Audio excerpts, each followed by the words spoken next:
Continuamos hoy nuestro estudio del capítulo 9 de esta epístola del apóstol Pablo a los Romanos.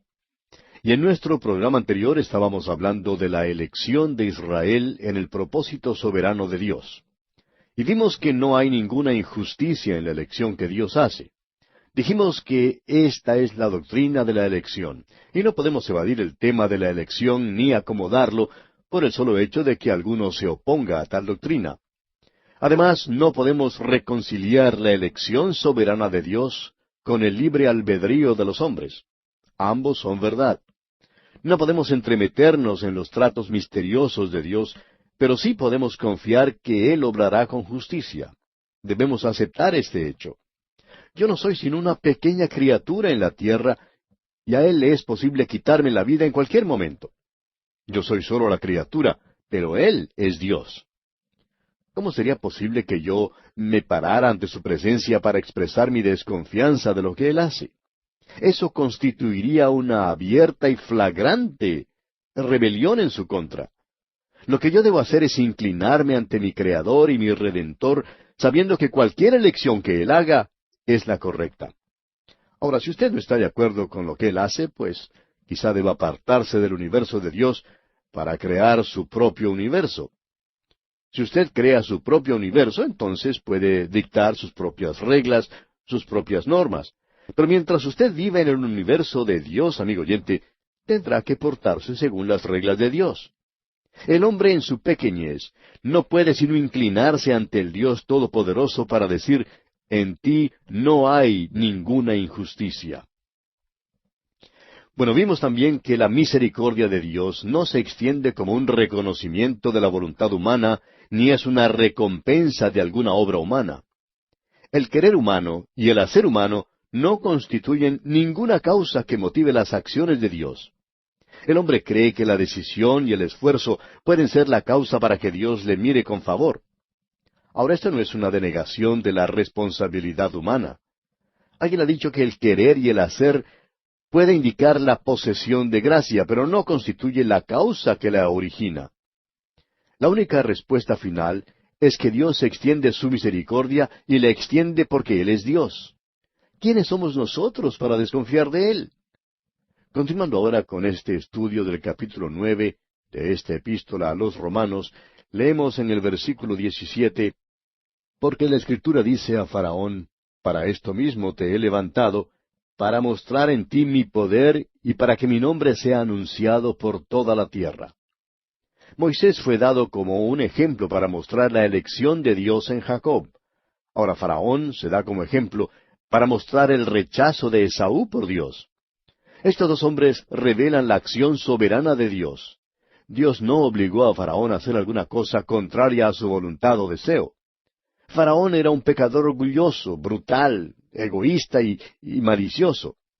Si usted hubiera vivido en aquel entonces, él le habría dicho, yo soy Faraón, yo soy el que elige aquí, yo hago las decisiones, no dejaré ir a los hijos de Israel. Pero la voluntad de Dios prevaleció de todas maneras.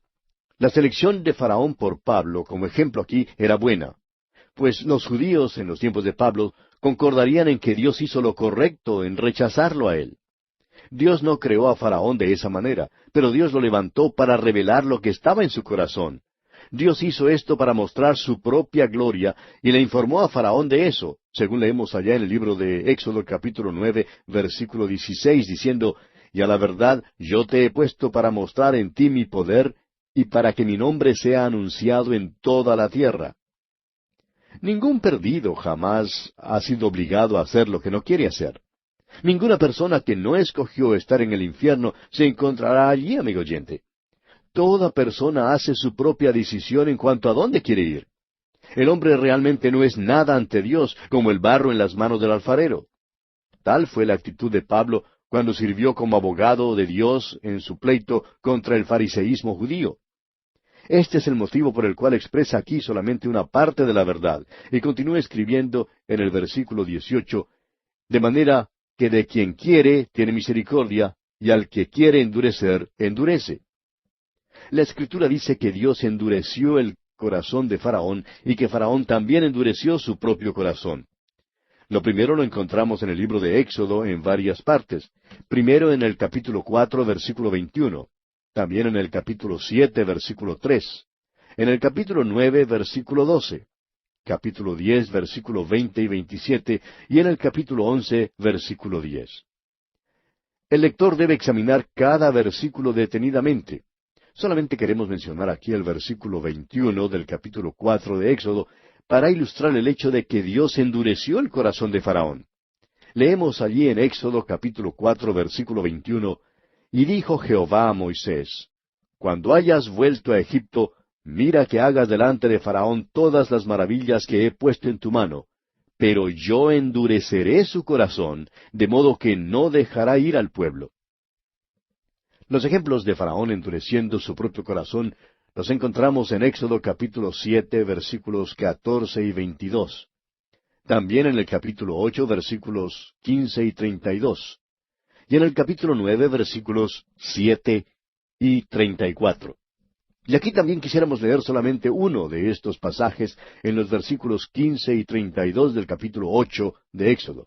Dice allí, pero viendo Faraón que le habían dado reposo, endureció su corazón y no los escuchó, como Jehová lo había dicho. Y luego, mas Faraón endureció aún esta vez su corazón y no dejó ir al pueblo. El apóstol Pablo recalca el hecho de que Dios endureció el corazón de Faraón para concluir su argumento de que Dios no fue injusto en su rechazo de Esaú. La palabra para endurecer aquí puede significar pesado. Y entonces leeríamos, entonces Jehová dijo a Moisés, el corazón de Faraón está endurecido, o está pesado. La misma palabra aparece también en el capítulo 7 de Éxodo, versículo 12, donde leemos, y las manos de Moisés se cansaban, o sea, le eran pesadas. Dios no cambió el corazón de Faraón, lo dejó con su peso de iniquidad. Eso no frustró el propósito de Dios, sino más bien lo cumplió. Faraón rechazó la salvación de Dios, y ahora Dios pudo rechazarlo a él. Así también Dios pudo rechazar a gran parte de Israel en los tiempos de Pablo. Esta fue la respuesta del apóstol a un pueblo del cual alguien dijo, los judíos creían que los gentiles no podrían ser recibidos por Dios de manera alguna. Y el apóstol Pablo muestra que se equivocaron en cuanto a las dos premisas. Dios, amigo oyente, no es arbitrario en sus tratos con la humanidad. Cuando Él rechaza, sigue siendo justo. El dudar esto constituye una rebelión contra Dios. Decir que Dios crea a los hombres para que perezcan es leer algo en este pasaje que no está aquí. Pasando ahora al versículo 19 de este capítulo 9 de la Epístola a los Romanos, leemos, pero me dirás, ¿por qué pues sin culpa? Porque ¿quién ha resistido a su voluntad? Este es el razonamiento del hombre natural. Si Dios endureció el corazón de Faraón, ¿por qué inculpa a Faraón cuando él estaba llevando a cabo el propósito de Dios? En el versículo 14 la pregunta fue, ¿es Dios justo? Aquí la pregunta es, ¿no es injusto Dios? Y en el versículo 20 leemos, mas antes, oh hombre, ¿quién eres tú para que alterques con Dios? ¿Dirá el vaso de barro al que lo formó, ¿por qué me has hecho así? El apóstol Pablo muestra que lo que en realidad está tratando aquí es la actitud correcta y la reverencia que el hombre debe tener para con Dios. Dios no tiene que presentar informe alguno a ninguna de sus criaturas acerca de su conducta. Dios no está nada obligado a agradar a los orgullosos. Es blasfemia para el hombre acusar a Dios de ser injusto. Es ateísmo decir que Dios no puede hacer como Él quiere hacer. El hombre es la criatura. Pero lo que pasa es que el hombre trata de crear a Dios en su propia imagen. Sin embargo, Dios es el creador. Dios no está obligado a contestar al hombre. El razonamiento humano no es la respuesta al problema. La respuesta se encuentra solamente en el misterio y en la majestad de la soberanía de Dios. La fe lo deja allí y lo acepta en una obediencia humilde. La incredulidad se rebela contra esto y permanece bajo la misma ira y juicio del Dios de quien duda. La declaración del Dr. Stifler es devastadora. Él dice, Dios es Dios. Y ahora, en el versículo 21 leemos, ¿o no tiene potestad el alfarero sobre el barro para hacer de la misma masa un vaso para honra y otro para deshonra? Dios, amigo oyente, es el alfarero y nosotros el barro. Dios sacó al hombre del polvo de la tierra y lo formó. Declaró que en la muerte su cuerpo físico volvería al polvo. El salmista dice allá en el Salmo 103, versículo 14, se acuerda de que somos polvo. Muchas veces nos olvidamos de esto. Dios, amigo oyente, y no el hombre, es quien ocupa el poder hoy. Él es Dios, y Él sale triunfalmente en su propio carro de guerra. Si el hombre fuera inteligente, seguiría aquel carro. El pensamiento en el versículo 20 era el de Dios como creador. Lo compara al alfarero. El versículo 21 tiene que ver con el propósito y el destino, más bien que con el origen. Este versículo nos lleva a la casa del alfarero, del cual habla Jeremías allá en el capítulo 18 de su libro, versículos 1 al 6, cuando dice, palabra de Jehová, que vino a Jeremías diciendo, levántate y vete a casa del alfarero, y allí te haré oír mis palabras. Y descendí a casa del alfarero, y he aquí que él trabajaba sobre la rueda. Y la vasija de barro que él hacía se echó a perder en su mano, y volvió y la hizo otra vasija, según le pareció mejor hacerla. Entonces vino a mí palabra de Jehová diciendo, ¿no podré yo hacer de vosotros como este alfarero, oh casa de Israel? Dice Jehová. He aquí que como el barro en la mano del alfarero, así sois vosotros en mi mano, oh casa de Israel. Amigo oyente, Dios mete su mano en la misma masa de la humanidad y saca un poco de barro y hace a un Moisés. Nuevamente mete la mano para sacar del mismo barro a un faraón. En el principio todo era barro feo, desagradable, ciego y pecaminoso. Dios no lo creó así. Su gracia y su misericordia hacen una vasija para gloria. Y este es su derecho. Y ay del que pleitea con su hacedor, el tiesto con los tiestos de la tierra. Dirá el barro al que lo labra, ¿qué haces? ¿O tu obra no tiene manos? Como dice Isaías allá en el capítulo 45 de su profecía, versículo 9. Y volviendo ahora al capítulo 9 de esta epístola a los Romanos, leamos el versículo 22. ¿Y qué, si Dios, queriendo mostrar su ira y hacer notorio su poder, soportó con mucha paciencia los vasos de ira preparados para destrucción? Pablo ya ha establecido el hecho de que Dios tiene libertad para obrar según el misterio y la majestad de su soberanía. Ahora, habiendo hecho esto, Pablo procede a mostrar que Dios trata con paciencia y misericordia aun a las vasijas que caerán bajo su ira. Nunca podremos decir que Dios las haya preparado para destrucción. La rebelión y el pecado del barro fue lo que las preparó para destrucción. Dios habría tenido toda la razón en ejercer un juicio inmediato, pero trató a estas vasijas no como barro muerto, sino como criaturas con libre albedrío, y les dio amplias oportunidades para revelar cualquier propensión que pudieran tener para obedecer a Dios. Dios aborrece el pecado y lo juzgará de una manera final, pero su misericordia constantemente se extiende hacia sus criaturas. La misericordia templa el juicio, pero no lo quita. Y en los versículos 23 y 24 de este capítulo 9 de la epístola a los Romanos nos dice, y para hacer notorias las riquezas de su gloria, las mostró para con los vasos de misericordia que Él preparó de antemano para gloria, a los cuales también ha llamado, esto es a nosotros, no sólo de los judíos, sino también de los gentiles. Hay una distinción clara que se hace aquí entre los vasos de ira y los de misericordia. Dios mostró tanta paciencia para con los vasos de misericordia como para con los vasos de ira, pero los vasos de ira estaban preparados para la destrucción por ellos mismos, mientras que Dios es el que prepara los vasos de misericordia. Godet sugiere aquí que los vasos de ira se refieren a la misma nación judía que fue destruida en el año 70 después de Cristo. Jesús anunció la destrucción, pero Él era sufrido y paciente. Lloró sobre la ciudad y oró diciendo, Padre, perdónalos. El apóstol Pedro dijo además que el Evangelio sería predicado primeramente a ellos, pero por fin el juicio vino con la destrucción de Jerusalén por Tito en el año 70 después de Cristo y la dispersión consiguiente de la nación. Dios había salvado a un remanente. Los del remanente eran vasos de misericordia. He aquí la analogía de Dios. Su paciencia con Faraón es cumplida en la nación de Israel.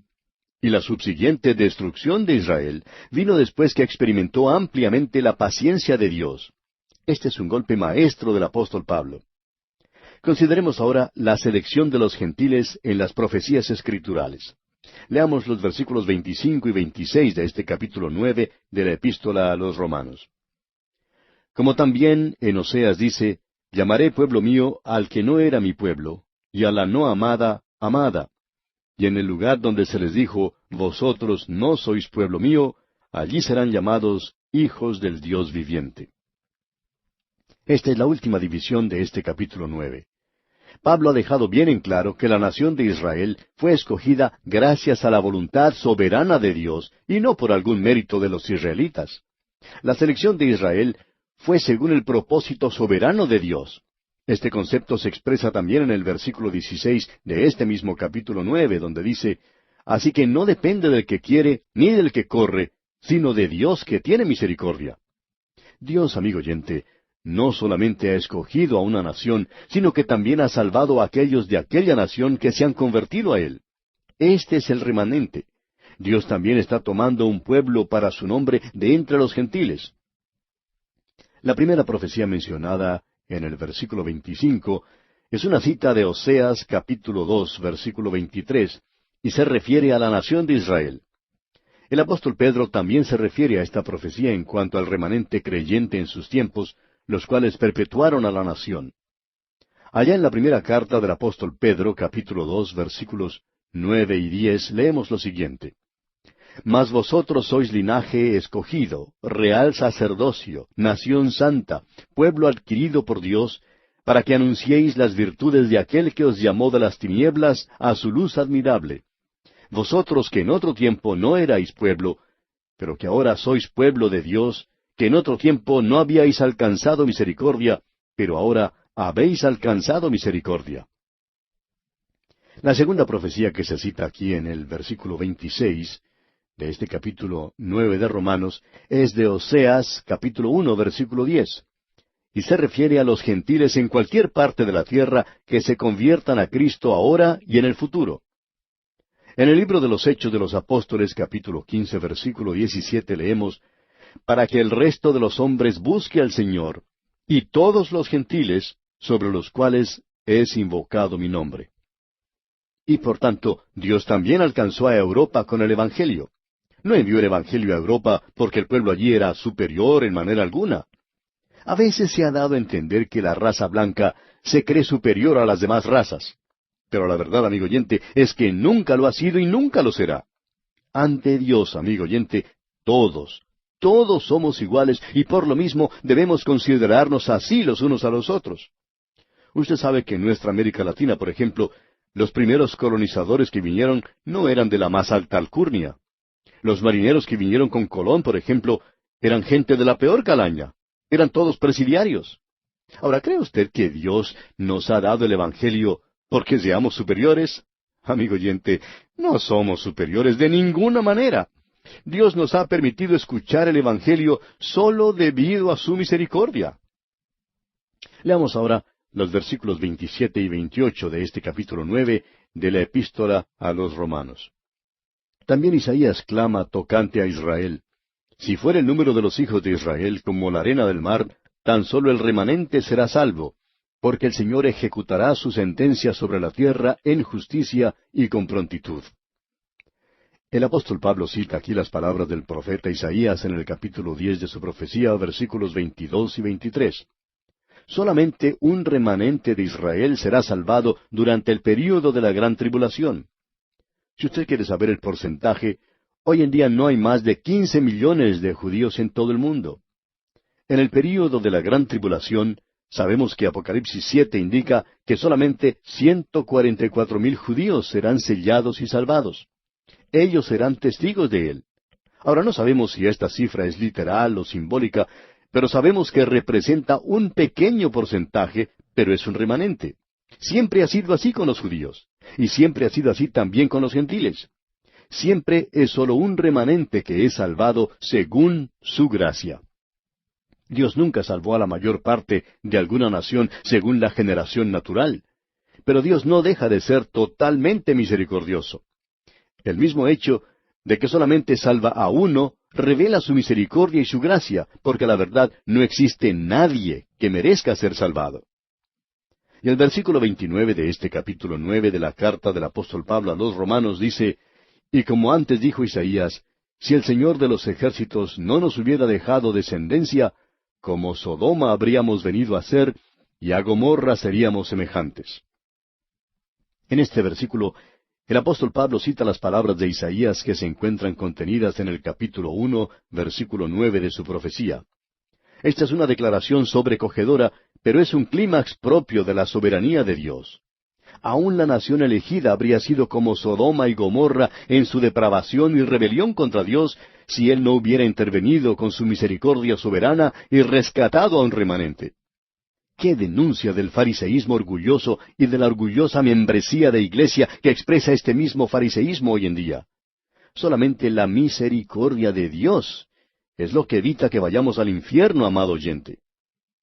Y ahora el versículo 30 nos dice, ¿qué pues diremos? ¿Que los gentiles, que no iban tras la justicia, han alcanzado la justicia, es decir, la justicia que es por fe? Esta es una declaración emocionante. Los gentiles que no quisieron, ni corrieron u obraron, hallaron justicia en Cristo porque Dios lo obró y lo quiso. Las Escrituras del Antiguo Testamento lo habían profetizado, pero ahora la historia lo confirma según Pablo testificó.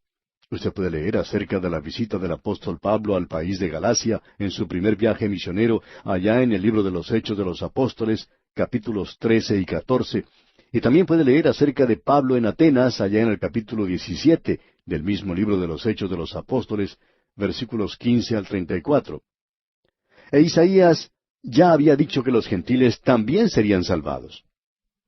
Y ahora el versículo 31 de este capítulo 9 de Romanos dice, mas Israel, que iba tras una ley de justicia, no la alcanzó.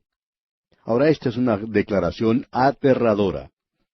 Los judíos trataron de producir una justicia propia al tratar de cumplir con el sistema mosaico, pero no la produjeron porque en sus esfuerzos y en su orgullo dominante rehusaron acudir a Cristo como pecadores perdidos. Mire usted hoy a Israel. Es un hecho que los religiosos son los más difíciles de todos para alcanzar con el Evangelio. Nunca podrá usted reconciliar la soberanía de Dios y la responsabilidad de los hombres. Si usted va a ser salvo, amigo oyente, la responsabilidad será suya. Usted tiene que aceptar lo provisto por Dios. La Biblia dice con toda claridad que Dios ha hecho su parte al proveer una salvación para todo el mundo. Las puertas están abiertas para que todo aquel que quiera pueda venir. Y el Señor dice allá en el Evangelio según San Juan capítulo 6, versículo 37, y al que a mí viene, no le echo fuera. Por favor, no se ponga usted a un lado para decir, yo no soy uno de los elegidos. Usted, amigo oyente, sí está en una carrera con los demás, le guste o no le guste. Nunca hemos sabido de nadie que haya sido elegido que no se haya presentado primero para el cargo. Si usted quiere ser salvado, usted está entre los elegidos. Si no quiere ser salvado, entonces no está entre los elegidos. Es así de sencillo. Este es el universo de Dios, y hemos llegado a la conclusión de que Dios es soberano. Él obrará según su voluntad, y su voluntad es justa. No hay posibilidad alguna de injusticia con Él. Él no se equivoca, amigo oyente. Nuestros gobiernos se pueden equivocar, pero Dios no puede equivocarse. ¿Por qué no confía usted en Él? Él puede y quiere salvarle completamente. Y aquí vamos a detenernos, amigo oyente, porque nuestro tiempo ya ha tocado a su fin. Continuaremos, Dios mediante, en nuestro próximo programa.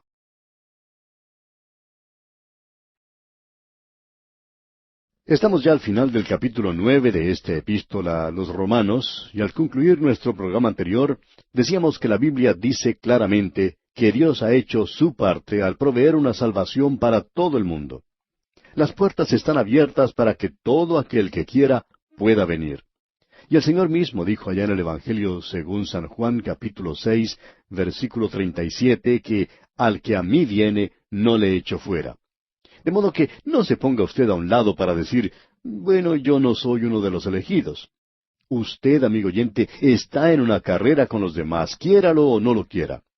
Nunca hemos sabido de nadie que haya sido elegido sin haberse presentado primero para el cargo.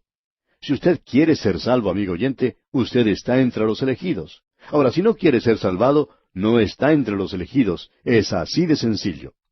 Ahora dijimos que este es el universo de Dios, y hemos llegado a la conclusión que Dios es soberano.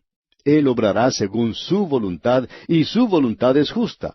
No hay posibilidad alguna de injusticia con Él. Él no se equivoca. Ahora, nuestros gobiernos pueden equivocarse, pero Dios no puede equivocarse, amigo oyente.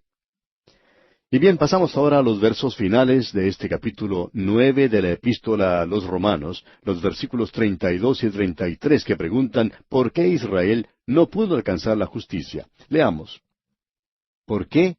Porque iban tras ella no por fe, sino como por obras de la ley, pues tropezaron en la piedra de tropiezo, como está escrito, He aquí pongo en Sión piedra de tropiezo y roca de caída, y el que creyere en él no será avergonzado.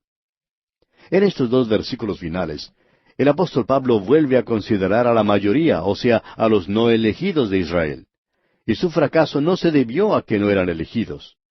Alguien ha dicho que los salvados pueden atribuir su salvación a la elección, pero los perdidos no pueden atribuir su perdición a la falta de elección. No podemos leer aquí algo que Dios no ha dicho. El libre albedrío en verdad tiene su lugar. Y Dios, por cierto, manda a todos en todo lugar que se arrepientan. Pero ese no es el tema que se está discutiendo aquí. De modo que vamos a dejar esta sección así como Dios declara la situación. Ni más ni menos.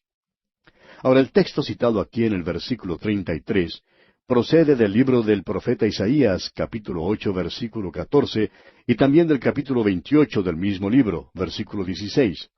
El judío tropezó. Para el gentil la cruz es locura, pero para el que cree, sea judío o sea gentil, será salvado por aquella cruz. La mente humilde llegará con una fe sencilla. El hombre natural todavía tratará de producir o de obtener la salvación mediante algún proceso natural. Tratará de reconciliar la soberanía de Dios con la responsabilidad de los hombres, como si la mente pequeña del hombre fuera capaz, infinita e infalible. Y así pues concluimos nuestro estudio del capítulo 9 de esta epístola a los Romanos. Llegamos ahora al capítulo 10. En este capítulo tenemos el propósito actual de Dios para Israel. La situación presente de Israel no se debe a que Dios haya limitado su misericordia hacia ellos, sino a su celo de Dios sin conocimiento. Dios les ofreció su propia justicia libremente, pero ellos procuraban establecer la justicia de ellos al tratar de cumplir la ley. En el capítulo 9, versículo 30, el apóstol Pablo volvió del tema de la soberanía de Dios a la responsabilidad de los hombres. Continúa esta discusión aquí en el capítulo 10. Establece que su fracaso no se debió a que Dios haya limitado su misericordia hacia Israel. Ellos eran responsables de su situación porque estaban cegados por su propio fariseísmo. Dios les hizo responsables. Allá en el Evangelio según San Lucas, capítulo 19, versículos 43 y 44, leemos, Porque vendrán días sobre ti, cuando tus enemigos te rodearán con vallado y te sitiarán, y por todas partes te estrecharán y te derribarán a tierra, y a tus hijos dentro de ti, y no dejarán en ti piedra sobre piedra, por cuanto no conociste el tiempo de tu visitación. La salvación, amigo oyente, es un don gratuito y es ofrecida a todos, a judíos y a gentiles. El apóstol Pablo oró en pro de la salvación de Israel. Su corazón estaba agobiado por la situación de sus hermanos según la carne, y es evidente que Pablo tenía los sentimientos de Cristo. Comencemos, pues, leyendo el primer versículo de este capítulo 10 de la Epístola a los Romanos. Hermanos, ciertamente el anhelo de mi corazón y mi oración a Dios por Israel es para salvación. El pueblo de Israel tiene muchos enemigos hoy en día. Están rodeados por las naciones árabes que quieren empujarlos al mar. Se hallan en apuros porque no conocieron el tiempo de su visitación. Por tanto, dice el apóstol Pablo, el anhelo de mi corazón y mi oración a Dios por Israel es para salvación. Ahora, aunque la acusación de Pablo contra Israel en el último capítulo había sido dura, él ama a su propia carne y sangre y anhela su salvación. Hay tres rasgos o distintivos obvios en su declaración, y estos son presentados a continuación. Primero, Israel, con todo lo que poseía en el aspecto religioso, como vimos allá en el capítulo 9, versículos 4 y 5, no fue salvado. Permítanos decir, amigo oyente, que probablemente 75% de todos los miembros de las iglesias no son salvos. Simplemente creen que son miembros de un club religioso. Estos están en rebelión contra Dios, en que no están dispuestos a aceptar la justicia que Dios les ofrece en Cristo. Usted puede ser muy religioso y sin embargo estar perdido. Israel tenía una religión, la cual les había sido dada por Dios mismo, pero con todo eso todavía necesitaban ser salvados. Tenían religión, pero no tenían justicia. Tenían más que lo que tenía cualquier otra nación, pero aún así estaban perdidos. El deseo de Pablo, pues, era que Israel fuera salvado. En segundo lugar, Israel se podía salvar. Alguien ha dicho que Pablo no habría orado si ellos hubieran sido del todo réprobos. Y en tercer lugar, hoy están en el mismo nivel ante Dios como los gentiles, y deben ser evangelizados como cualquier otra gente que está sin Cristo. No hay diferencia alguna hoy en día, por cuanto todos pecaron y están destituidos de la gloria de Dios, como vimos allá en el versículo 23 del capítulo 3 de esta epístola a los Romanos. Esta idea de que una raza sea superior o inferior al pie de la cruz es ridícula. La tierra al pie de la cruz es nivelada. Quien quiera que sea, no importa cuál sea su posición social, la iglesia que atienda, sus buenas obras o el color de su piel, estas cosas no le salvarán. Si usted está sin Cristo, amigo oyente, usted está destinado al infierno, y Dios es justo cuando le dice eso. Quizás usted dirá, no me gusta lo que dijo ese predicador. Bueno, en realidad, se trata de lo que Dios dijo, amigo oyente. Dios habla con toda claridad y Él quiere que le comprenda bien. Cronológicamente, Pablo dijo que el Evangelio debía ir al judío primeramente y luego a los gentiles, como vimos allá en el capítulo 1 de esta epístola, versículo 16. Ahora hay quienes creen que hoy en día el Evangelio también debe ser predicado primeramente al judío. Nosotros no creemos eso, pero permítanos añadir que el judío no debe ser excluido tampoco. El judío está incluido en el plan y propósito de Dios y necesita el Evangelio. No estamos de acuerdo con aquel teólogo contemporáneo que, según la revista Time del 21 de abril de 1958, dijo, no traten de convertir a los judíos. Los judíos pueden encontrar a Dios con más facilidad en su propia fe que en el cristianismo. Ese teólogo mantiene ese punto de vista, según él dice, debido especialmente a la culpa que puedan sentir si llegan a ser cristianos. Pero la realidad, amigo oyente, es que cuando llegan a ser cristianos, su culpa es quitada. De modo que ellos deben tener el Evangelio. Toda persona debe tenerlo. Dios está preparado para mostrar misericordia hoy. Bien, continuemos ahora nuestro estudio de este capítulo 10 de la Epístola a los Romanos y leamos el versículo 2. Porque yo les doy testimonio de que tienen celo de Dios, pero no conforme a ciencia. Conocemos algunas iglesias, amigo oyente, donde los miembros están tan ocupados como las hormigas. Los lunes por la noche juegan al baloncesto, los martes por la noche juegan fútbol, los miércoles por la noche juegan voleibol, los jueves por la noche juegan béisbol, y así sucesivamente. Todas las noches hay alguna actividad programada. Tienen un celo para con Dios y les gusta hacerlo todo en el nombre del Señor Jesús. Sin embargo, todo lo que tienen es solamente religión. No tienen a Cristo.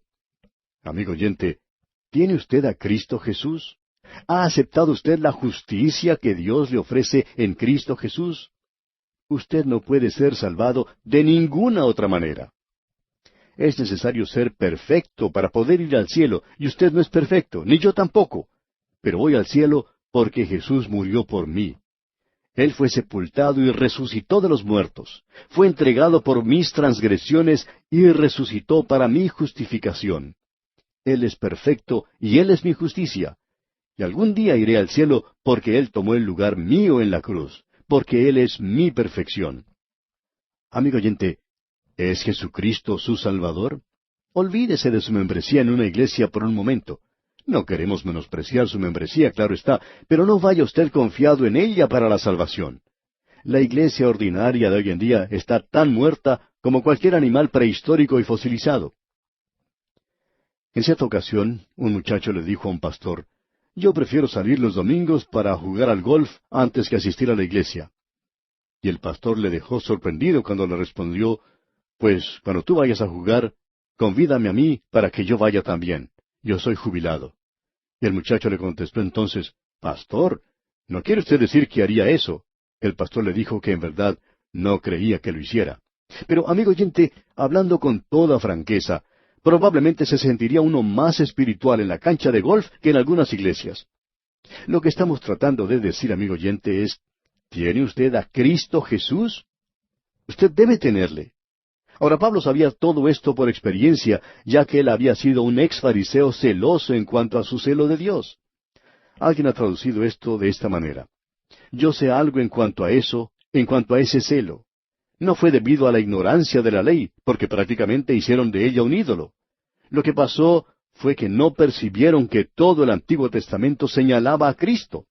Tenían los hechos, pero no la interpretación ni la aplicación de los hechos. El comentarista Dr. Griffith Thomas habla sobre la falta de discernimiento del día presente y dice, ¿no es increíble cómo los hombres pueden leer la Biblia sin ver nunca la enseñanza esencial y su aplicación personal para ellos mismos? Casi no hay nada que sea más sorprendente, ni que entristezca más, que la presencia de un conocimiento intelectual de la palabra de Dios, pero que no alcanza a apreciar su sentido y poder espiritual. Este versículo 2, cuando dice que tienen celo de Dios, pero no conforme a ciencia, dice la verdad en cuanto a Israel. Y lo mismo es cierto en cuanto al miembro ordinario de una iglesia. Usted puede ver a algunos oficiales de algunas iglesias que llevan unas Biblias tan grandes bajo el brazo que parece que se inclinan cuando caminan por la calle. Y usted puede observarlos por 20 años o más, y nunca los ve crecer espiritualmente ni un centímetro. Simplemente no crecen. Israel era desconocedor de la justicia de Dios, según se describe allá en el capítulo 3 de esta epístola a los Romanos, versículo 21, donde vimos que se ha manifestado ahora, aparte de la ley, pero testificada por la ley y los profetas, justicia que es recibida por fe en Cristo. En contraste con esta, ellos procuraban establecer su propia justicia. Pasemos ahora al versículo 3 de este capítulo 10 de la epístola del apóstol Pablo a los Romanos. Porque ignorando la justicia de Dios y procurando establecer la suya propia, no se han sujetado a la justicia de Dios. Ahora, la palabra establecer aquí tiene el sentido de erigir un monumento no para la gloria de Dios, sino para la gloria de los hombres. Esta ceguera espiritual les hizo rechazar la justicia de Dios. La justicia de Dios y la justicia de los hombres presentan un contraste claro. Ambas se excluyen mutuamente. El doctor John Brown hace la siguiente declaración que ayuda a aclarar ese asunto. Dice él, el método divino de la justificación no requiere nada, sino ser sometido a ella. No hay ninguna gran obra que hacer. Sus dos principios radicales son que el hombre es restaurado al divino favor, no por sus propios esfuerzos y sufrimientos, sino por los esfuerzos y sufrimientos de otro, y que por medio de estos esfuerzos y sufrimientos del Salvador justificador, participa no por el hacer, sino por el creer. Pero mientras no requiere nada sino una sumisión, sí requiere una sumisión absoluta de todo su entendimiento y su corazón. Hasta aquí el comentario del Dr. Brown. Pasemos ahora al versículo 4 de este capítulo 10 de la epístola a los Romanos. Porque el fin de la ley es Cristo, para justicia a todo aquel que cree. En la Biblia de Jerusalén este versículo se lee, porque el fin de la ley es Cristo, para justificación de todo creyente. El Señor Jesucristo es el fin, y Él mismo dejó esto bien en claro. Vino, según sus propias palabras, para proveer una nueva vestidura de justicia, y no para remendar la vieja vestidura legal y raída de la ley. Allá en el Evangelio según San Mateo capítulo 9, versículo 16, el Señor Jesucristo dijo, Nadie pone remiendo de paño nuevo en vestido viejo, porque tal remiendo tira del vestido y se hace peor la rotura. Ahora consideremos este asunto bajo los tres aspectos siguientes. Primero, la ley fue dada para llevarnos a Cristo. El apóstol Pablo dice allá en su epístola a los Gálatas, capítulo 3, versículo 24, de manera que la ley ha sido nuestro ayo para llevarnos a Cristo, a fin de que fuésemos justificados por la fe. En segundo lugar, la ley llegó a su cumplimiento y a su fin en Cristo. Y en su carta a los Efesios, capítulo 2, versículo 15, dice Pablo, aboliendo en su carne las enemistades, la ley de los mandamientos expresados en ordenanzas, para crear en sí mismo de los dos un solo y nuevo hombre, haciendo la paz. Y en su carta a los Colosenses, capítulo 2, versículo 14, expresa, anulando el acta de los decretos que había contra nosotros, que nos era contraria, quitándola de en medio y clavándola en la cruz. Y en tercer lugar, la ley llegó a su fin en Cristo. Una vez más, en su carta a los Gálatas, capítulo 5, versículo 4, dice el apóstol Pablo, de Cristo os desligasteis, los que por la ley os justificáis, de la gracia habéis caído. Ahora, esto no fue solamente el punto ciego en el ojo de la nación de Israel, sino que también es el punto de ignorancia espiritual entre multitudes de miembros de iglesias. El comentarista bíblico Newell dice, la ley no es en manera alguna más una regla de vida que lo que es como un medio de justicia. La última parte de este versículo 4 dice, a todo aquel que cree. Y esta expresión sugiere que la salvación es gratuita y también universal. Primero, a todo aquel. Es la universalidad. Y en segundo lugar, que cree. Es gratuita, pero tiene que ser recibida. Continuemos ahora con el versículo 5. Porque de la justicia que es por la ley, Moisés escribe así, el hombre que haga estas cosas, vivirá por ellas. Pablo cita aquí del Antiguo Testamento para demostrar que la justicia de la ley y la justicia de la fe están en contraste y que se excluyen mutuamente. La cita es del libro de Levítico, capítulo 18, versículo 5, en la versión griega de los 70. Es un hecho que el hombre puede obtener cierta justicia en la ley, pero es claro que sería su propia justicia y no la justicia de Dios. La verdad es que el hombre es incapaz de obtener la justicia de Dios mediante la ley.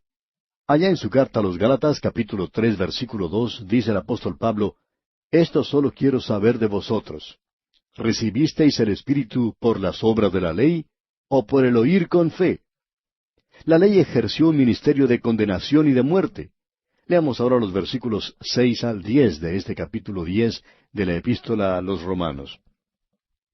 Pero la justicia que es por la fe dice así, no digas en tu corazón, ¿quién subirá al cielo? Esto es para traer abajo a Cristo. ¿O quién descenderá al abismo? Esto es para hacer subir a Cristo de entre los muertos. Mas, ¿qué dice? Cerca de ti está la palabra, en tu boca y en tu corazón. Esta es la palabra de fe que predicamos. Que si confesares con tu boca que Jesús es el Señor, y creyeres en tu corazón que Dios le levantó de los muertos, serás salvo. Porque con el corazón se cree para justicia, pero con la boca se confiesa para salvación. El texto citado en esta sección procede del libro de Deuteronomio, capítulo 30, versículos 11 al 14, y dice así, porque este mandamiento que yo te ordeno hoy no es demasiado difícil para ti, ni está lejos. No está en el cielo para que digas, ¿quién subirá por nosotros al cielo y nos lo traerá y nos lo hará oír para que lo cumplamos? Ni está al otro lado del mar para que digas, ¿quién pasará por nosotros el mar para que nos lo traiga y nos lo haga oír a fin de que lo cumplamos?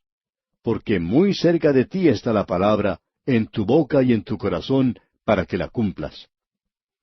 Ahora el apóstol Pablo no dice que Moisés dijo esto, sino más bien que es la justicia por la fe la que habla. Pablo no hace aquí ninguna sustitución de fe por ley. El pasaje en Deuteronomio es profético y habla del día cuando Israel volverá a Dios con todo su corazón y su alma. Anticipa el nuevo pacto que Dios hará con Israel. El profeta Jeremías en el capítulo 31 de su profecía, versículos 31 al 33 dice, He aquí que vienen días, dice Jehová, en los cuales haré nuevo pacto con la casa de Israel y con la casa de Judá, no como el pacto que hice con sus padres el día que tomé su mano para sacarlos de la tierra de Egipto, porque ellos invalidaron mi pacto, aunque fui yo un marido para ellos, dice Jehová. Pero este es el pacto que haré con la casa de Israel después de aquellos días, dice Jehová. Daré mi ley en su mente, y la escribiré en su corazón, y yo seré a ellos por Dios, y ellos me serán por pueblo. Cristo es quien instituirá este nuevo pacto que todavía está en el futuro. La justicia por la fe es de veras atestiguada por la ley y por los profetas. En el interín no es necesario subir al cielo para traer abajo a Cristo. Ya vino la primera vez y murió. No es necesario levantarlo de los muertos, ya resucitó de los muertos. Israel tenía la ley por 1500 años y la conocían mecánicamente, pero no había traído la justicia. Cristo había venido a ellos así como la ley les había venido. No fue algo que estaba muy lejos. Cristo había venido entre ellos, murió y resucitó entre ellos. La justicia por la fe estaba disponible para ellos aún en su misma boca y corazón, porque Pablo y los otros apóstoles estaban predicándosela. La ley testificó en cuanto a la justicia por la ley y la justicia por la fe. No son mandamientos allá en el capítulo 30 de Deuteronomio, sino un solo mandamiento. La justicia por la ley no había traído la salvación, pero la justicia por la fe sí trae salvación. No sería malo notar unos puntos en los versículos 9 y 10. Leamos estos versículos una vez más. Que si confesares con tu boca que Jesús es el Señor, y creyeres en tu corazón que Dios le levantó de los muertos, serás salvo. Porque con el corazón se cree para justicia, pero con la boca se confiesa para salvación. Estos versículos son citados tantas veces hoy en las reuniones de los creyentes en Cristo. Y hay una distinción que se hace hoy entre el corazón y la cabeza, distinción que no existía en los tiempos de Pablo. El corazón en la Biblia se refiere a la personalidad total e incluye la mente, las aficiones, las emociones y la voluntad. No es necesario pasar adelante en una reunión para ser salvado. Usted puede ser salvado donde quiera que esté, sea que usted esté sitiado por la nieve en Alaska o manejando su automóvil en una de las islas del Caribe o sentado allí en su casa en su silla favorita. Muchos pastores ven constantemente pasar adelante en su iglesia a muchas personas que nunca en realidad fueron salvados. La confesión pública de por sí no es la salvación. Lo que Pablo está diciendo tiene mucha importancia. El hombre tiene que poner en acuerdo sus confesiones y su vida. Su boca y su corazón deben estar en completa armonía. Debe hablar lo que el corazón cree. Algunos le honran de labios, pero su corazón está muy lejos de él. La boca y el corazón tienen que estar en completo acuerdo para que sea una fe salvadora. Si hay confesión sin fe, se debe o bien al engaño de uno mismo o a la hipocresía. Si hay fe sin confesión, puede ser cobardía. Y nos parece que el apóstol Pablo está diciendo que Santiago tiene toda la razón cuando dice allá en el capítulo 2 de su carta, versículo 20, que la fe sin obras es muerta. Si usted habla con la boca, amigo oyente, esté seguro de que haya fe en su corazón. Y aquí vamos a detenernos por hoy porque nuestro tiempo se ha agotado. Continuaremos, Dios mediante, en nuestro próximo programa.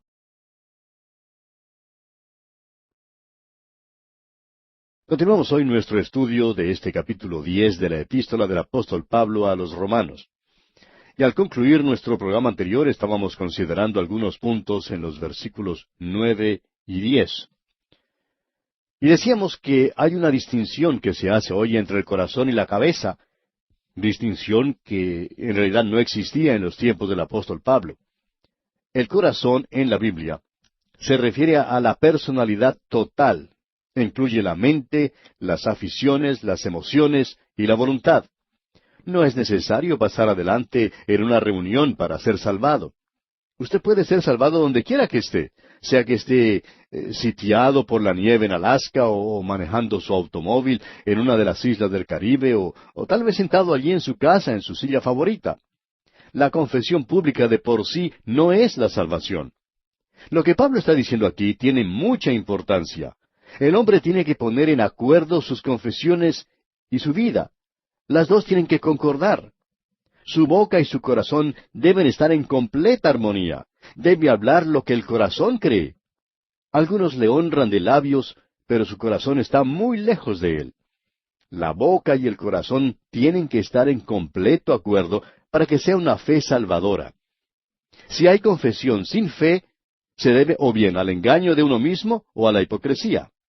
Ahora, si hay fe sin confesión, puede ser cobardía. Y nos parece que el apóstol Pablo está diciendo aquí que Santiago tiene toda la razón cuando dice allá en el capítulo 2 de su carta, versículo 20, que la fe sin obras es muerta. Si usted habla con la boca, amigo oyente, esté seguro que haya fe en su corazón.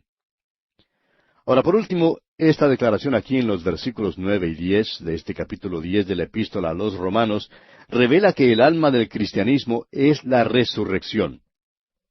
No hay ningún evangelio aparte de este gran hecho de la fe.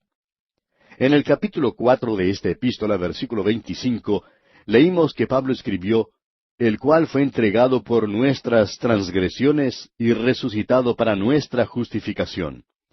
Y también en su primera carta a los Corintios, capítulo 15, versículos 1 al 4, dice, además os declaro, hermanos, el evangelio que os he predicado, el cual también recibisteis, en el cual también perseveráis, por el cual asimismo, si retenéis la palabra que os he predicado, sois salvos, si no creísteis en vano. Porque primeramente os he enseñado lo que asimismo recibí, que Cristo murió por nuestros pecados, conforme a las Escrituras, y que fue sepultado, y que resucitó al tercer día, conforme a las Escrituras. Continuando ahora con nuestro estudio en el capítulo 10 de la epístola a los Romanos, veamos el versículo 11. Pues la Escritura dice, todo aquel que en él creyere, no será avergonzado.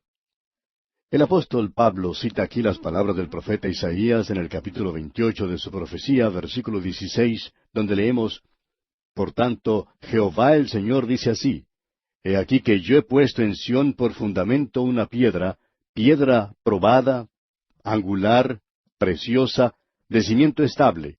El que creyere, no se apresure. Ahora, la diferencia en nuestra traducción no se debe a que Pablo haya cambiado la cita. La palabra traducida como avergonzado y se apresure es la misma. Significa huir por temor. Tiene el mismo sentido en cualquiera de las dos traducciones. Ahora Pablo hace valer su previa declaración de que la justicia por la fe se enseña en otros pasajes del Antiguo Testamento.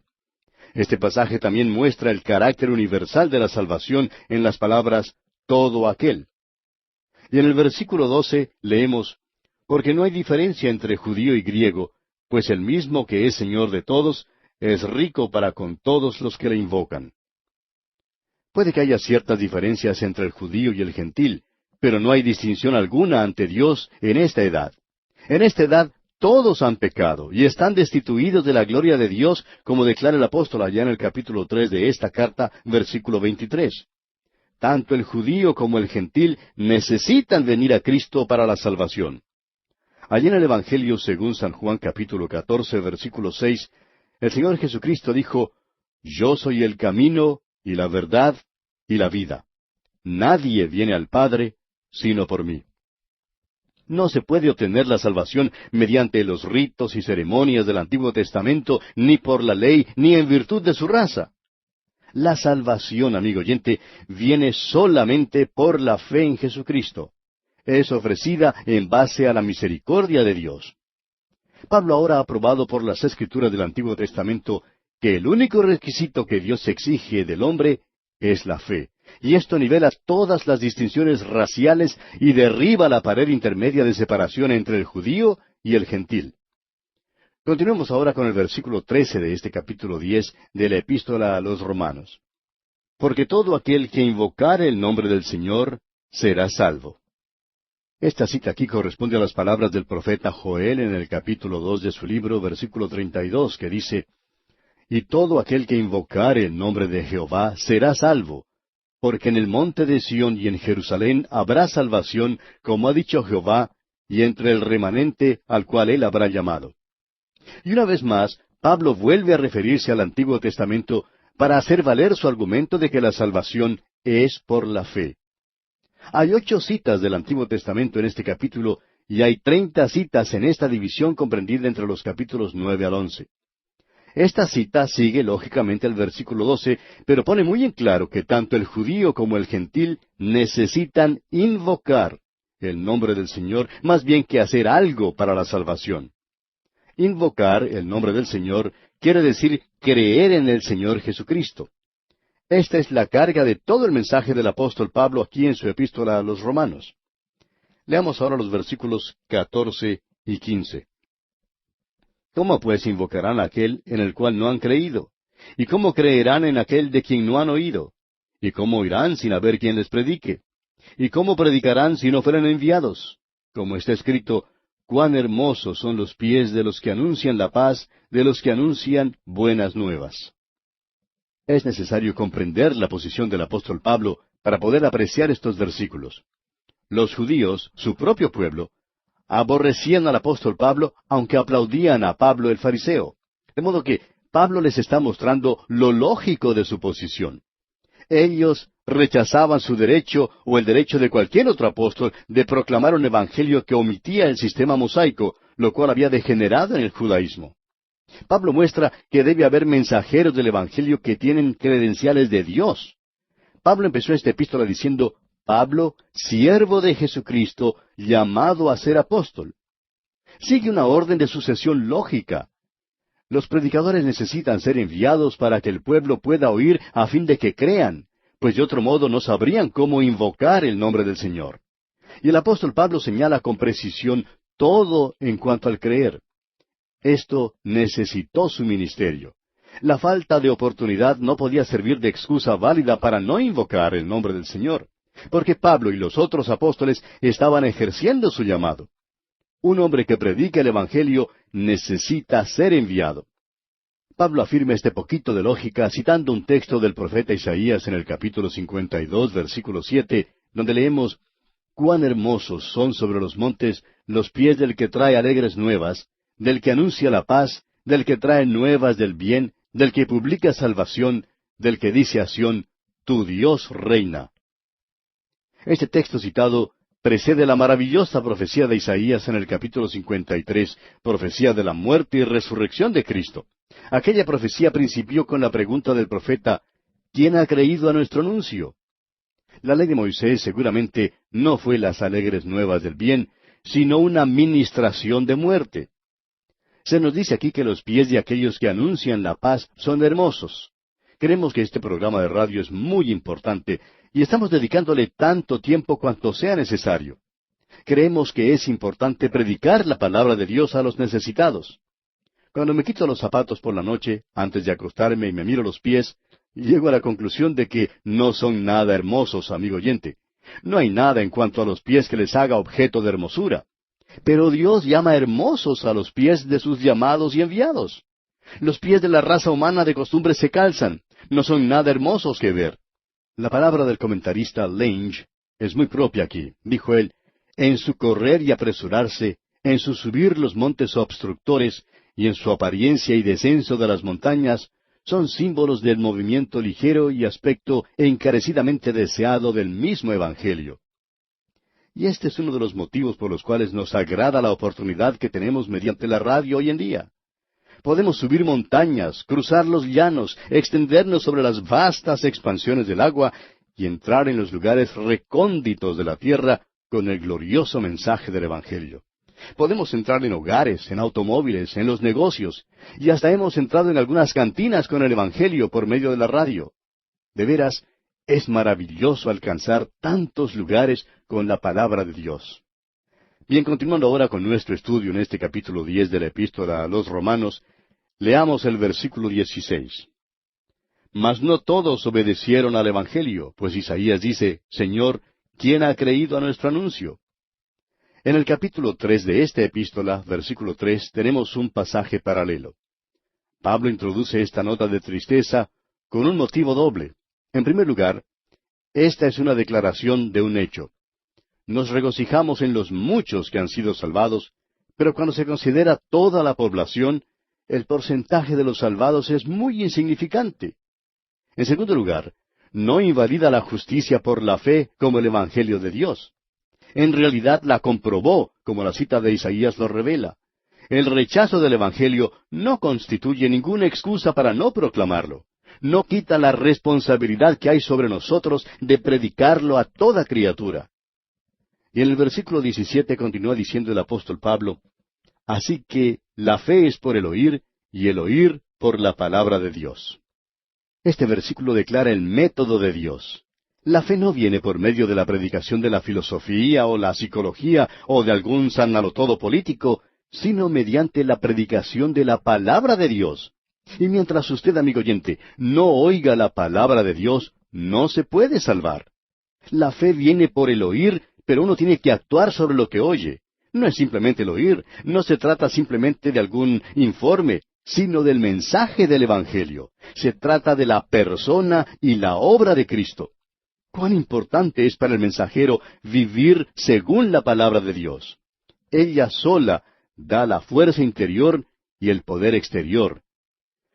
Y en el versículo 19 leemos, también digo, ¿no ha conocido esto Israel? Primeramente Moisés dice, yo os provocaré a celos con un pueblo que no es pueblo, con pueblo insensato os provocaré a ira.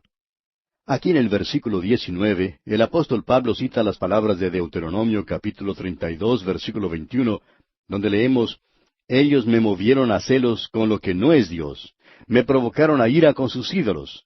Yo también los moveré a celos con un pueblo que no es pueblo, los provocaré a ira con una nación insensata. El apóstol hace esto para mostrar que Israel no conoció el plan de la justicia por la fe. Conocieron que el Evangelio debía salir a todo el mundo y en el día de hoy Dios está tomando de entre los gentiles a un pueblo para su nombre. Y en el versículo 20 leemos, e Isaías dice resueltamente, fui hallado de los que no me buscaban, me manifesté a los que no preguntaban por mí.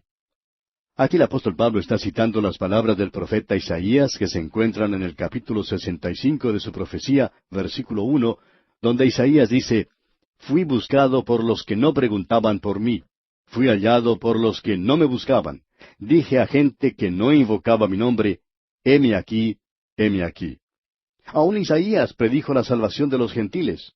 Los gentiles en tinieblas hallaban a Cristo. ¿Qué excusa podría ofrecer Israel que tenía las Escrituras del Antiguo Testamento? Están ciertamente sin excusa alguna. Y ahora el versículo final de este capítulo 10, versículo 21 dice, pero acerca de Israel dice, todo el día extendí mis manos a un pueblo rebelde y contradictor. ¿Se ha detenido usted alguna vez a pensar, amigo oyente, cuán pesado es tratar de mantener las manos extendidas por un largo período de tiempo? Trate de hacerlo para que vea cuánto tiempo le es posible hacerlo. Es una de las cosas más pesadas en la vida. Cuando Moisés oró por Israel, Aarón tuvo que sostener sus manos porque se cansó de alzarlas a Dios. Dios dice, he estado extendiendo mis manos a un pueblo rebelde y contradictor. Nadie en realidad sabe cuán bondadoso ha sido Dios con la nación de Israel. La palabra final de Esteban a esta nación, que tenemos allá en el libro de los Hechos de los Apóstoles, capítulo 7, versículos 51 al 53, es reveladora. Dice Esteban, duros de cerviz e incircuncisos de corazón y de oídos. Vosotros resistís siempre al Espíritu Santo, como vuestros padres, así también vosotros. ¿A cuál de los profetas no persiguieron vuestros padres? Y mataron a los que anunciaron de antemano la venida del justo, de quien vosotros ahora habéis sido entregadores y matadores. Hoy en día, Dios no solamente extiende sus manos a Israel, sino a todas las gentes. Extiende sus manos a un mundo contradictor. Y hablando en claro, amigo oyente, y no queremos ser irreverentes, pero si yo, por ejemplo, fuera quien manejara las cosas hoy en día, esta pequeña tierra estaría sometida a muchísimos cambios. Y en verdad, cambiaría algunas cosas. Es que cuando el hombre extiende las manos, se cansan fácilmente. Pero Dios, amigo oyente, Dios extiende sus manos todo el día. ¡Qué paciencia la de Dios! Y así, amigo oyente, concluimos nuestro estudio de este capítulo 10 de la Epístola a los Romanos. Y llegamos ahora al capítulo 11. Y en este capítulo 11 tenemos el propósito futuro de Dios para Israel. El remanente es reunido y redimido como nación. En el capítulo 9 de esta epístola a los Romanos, vimos los tratos pasados de Dios con Israel. En el capítulo 10 que acabamos de terminar, el tema fue los tratos presentes de Dios con Israel. Y ahora en este capítulo 11 veremos el propósito futuro de Dios para Israel. La nación rechazó a Cristo y la justicia de Dios en Cristo, lo cual les fue ofrecido por medio de la fe. Dios a su vez los ha rechazado temporalmente a ellos como nación. Ahora dos preguntas surgen naturalmente. Primero, ¿los ha rechazado Dios permanentemente como nación? ¿O tiene todavía un futuro la nación de Israel? Y en segundo lugar, ¿anula el rechazo de Israel todas las promesas del Antiguo Testamento? En el Antiguo Testamento Dios prometió primacía a la nación de Israel. Ellos serían la cabeza en lugar de la cola. Y Pablo muestra que Dios no ha rechazado permanentemente a la nación de Israel. Todas las promesas del Antiguo Testamento tendrán su cumplimiento literal. Esta edad presente de la gracia también fue anticipada en el Antiguo Testamento. Esto debe servir de amonestación a los gentiles que disfrutan del favor en esta edad. Si Dios rechazó a la nación de Israel cuando ellos se rebelaron y se volvieron de su oferta de gracia, seguramente los gentiles no pueden esperar un tratamiento diferente. Este capítulo 11 de la Epístola a los Romanos es la respuesta de Dios a quienes no tienen un lugar futuro para Israel en su sistema de teología. Habrá una restauración futura de la nación de Israel. El rechazo de Israel por Dios no es total ni final. Comencemos pues leyendo el primer versículo de este capítulo 11 de la Epístola a los Romanos. Digo pues, ¿ha desechado Dios a su pueblo? En ninguna manera. Porque también yo soy israelita, de la descendencia de Abraham, de la tribu de Benjamín. Este versículo por sí solo es suficiente para comprobar que Dios no ha desechado a Israel como nación, aunque además hay otros muchos versículos que también verifican este hecho. ¿Ha desechado Dios a su pueblo? Pablo mismo comprueba que Dios no lo ha desechado. Él era un verdadero israelita, de raza genuina, como dice él, descendiente de Abraham y perteneciente a una tribu que no se separó de la nación. Es verdad que el propósito presente de Dios es el de tomar de entre todo el mundo a un pueblo para su nombre, pero Dios no ha desechado a Israel. Continuemos ahora leyendo los versículos 2 y 3 de este capítulo 11 de Romanos. ¿No ha desechado Dios a su pueblo, al cual desde antes conoció? ¿O no sabéis qué dice de Elías la Escritura, cómo invoca a Dios contra Israel, diciendo, Señor, a tus profetas han dado muerte, y tus altares han derribado, y solo yo he quedado, y procuran matarme? Esta cita con respecto a Elías la encontramos allá en el primer libro de los Reyes, capítulo 19. Elías creía que él era el único israelita en sus tiempos que permanecía fiel a Dios. Las circunstancias parecían confirmar su impresión, pero Dios tenía un remanente. Ahora las palabras, su pueblo, al cual desde antes conoció, como menciona aquí Pablo, son la respuesta de Dios a quienes dicen que Israel como nación no tiene futuro. Dios todavía llama su pueblo a un pueblo rebelde y contradictor. Estos son los que desde antes conoció. Es una nación elegida. Y ahí en el libro de Amós, capítulo 3, versículos 1 y 2, leemos, Oíd esta palabra que ha hablado Jehová contra vosotros, hijos de Israel, contra toda la familia que hice subir de la tierra de Egipto. Dice así, A vosotros solamente he conocido de todas las familias de la tierra. Por tanto, os castigaré por todas vuestras maldades. Amigo oyente, Dios siempre ha tenido un remanente. Y volviendo ahora al capítulo 11 de esta epístola a los Romanos, leemos en el versículo 4, Pero ¿qué le dice la divina respuesta?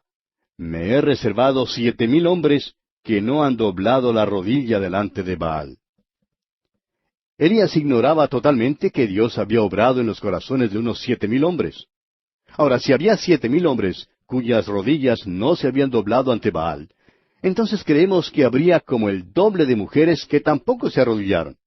Este fue un remanente algo grande en los tiempos de Acab y Jezabel, cuando Elías creía que él era el único fiel.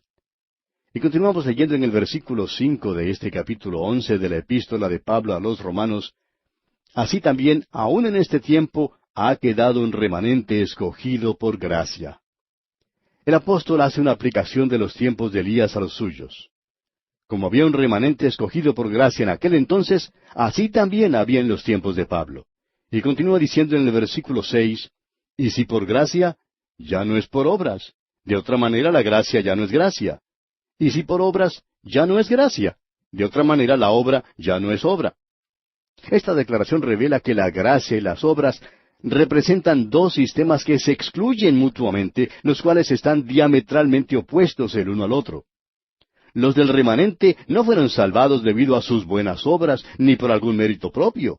Fueron salvados sólo por la gracia de Dios. Si ellos tuvieron algún mérito propio, ya dejaría de ser por medio de la gracia.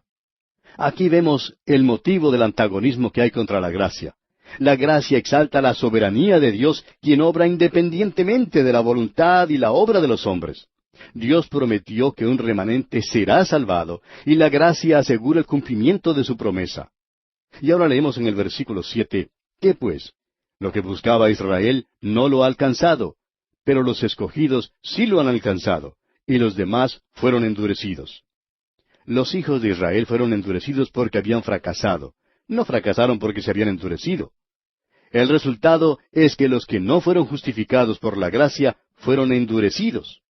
Y el comentarista Stifler dice, pues ¿quién se puede quejar si la salvación vino solo a algunos cuando ninguno la mereció? A Israel le ha sido proclamado el Evangelio más que a cualquier otra gente.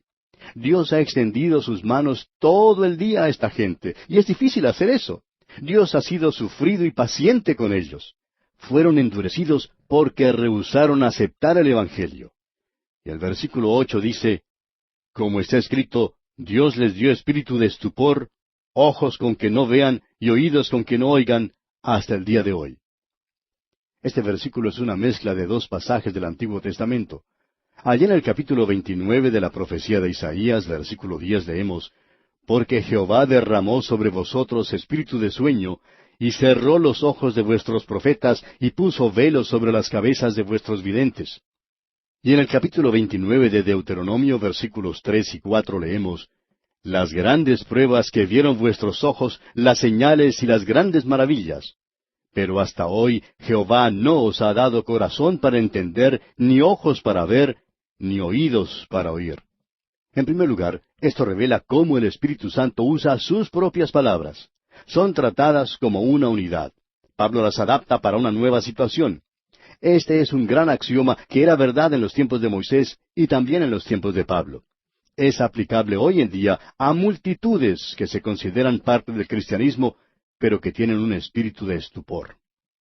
Y en segundo lugar, cuando un hombre rechaza la gracia de Dios, llega a ser uno de los objetos más difíciles para tratar de alcanzar con la gracia de Dios. Y bien, amigo oyente, vamos a detenernos aquí porque se nos acabó el tiempo.